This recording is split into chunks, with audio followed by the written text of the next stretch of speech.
Warning: the following video clip contains offensive and vulgar language, such as fuck, bitch, and whore. Viewer discretion is advised. You cheeky bastards. Hey, how's it going, YouTube? Today I just wanted to show you guys a Vepr 308 conversion that I was working on and got done. So I didn't do the video of the conversion because it's pretty much simple process, so I'll go over that kind of quick. I just wanted to show you kind of the end project or the end results here. And I'll go over kind of the conversion real quick. So with the muzzle brake on, and we'll zoom in that muzzle brake here. This is the SVD style muzzle brake. The barrel length is 30 inches.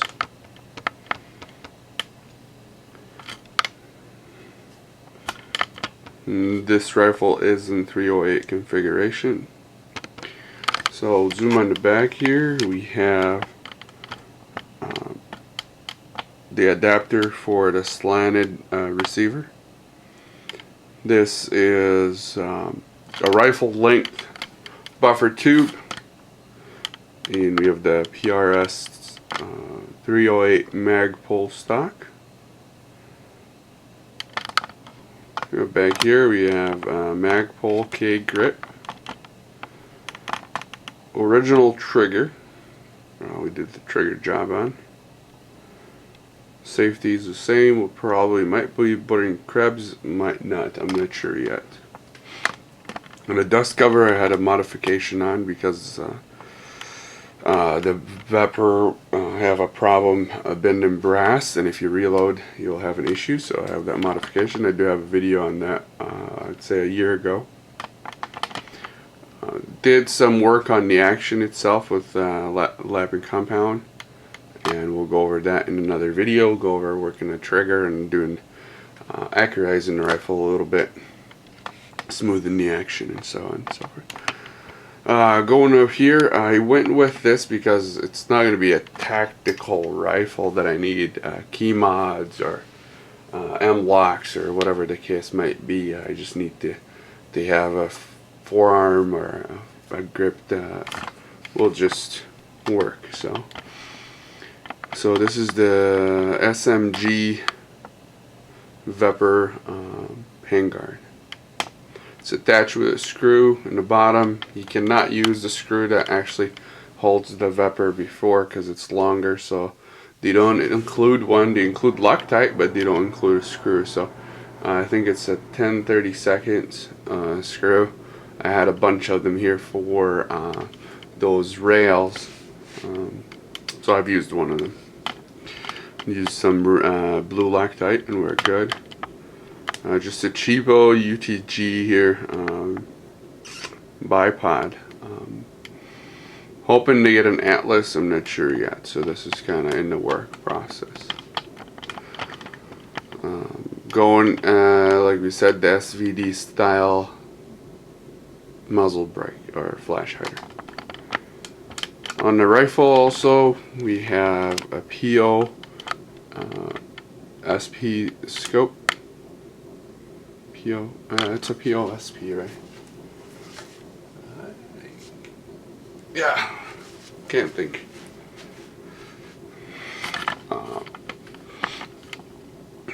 It's a Russian made or Blurus, I think that's how they say it, but it's under Russian supervision.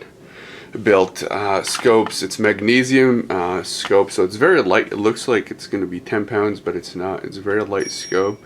It has those Russian reticle. It goes up to, I believe, 800 yards or 800 meters as far as calibrated for it. So it calibrates for drops and windage.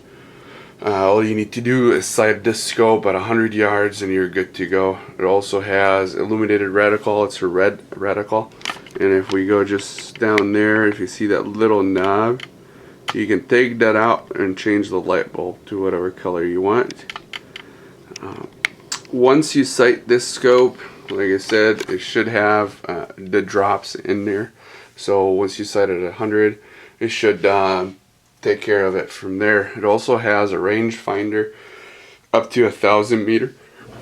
The rangefinder, if you're not familiar with how it works, it's usually you kind of measure it with a human-sized target, and that will tell you. So you're gonna measure it. You know that this is a human or something that will be within the size of a human, and you'll size it on the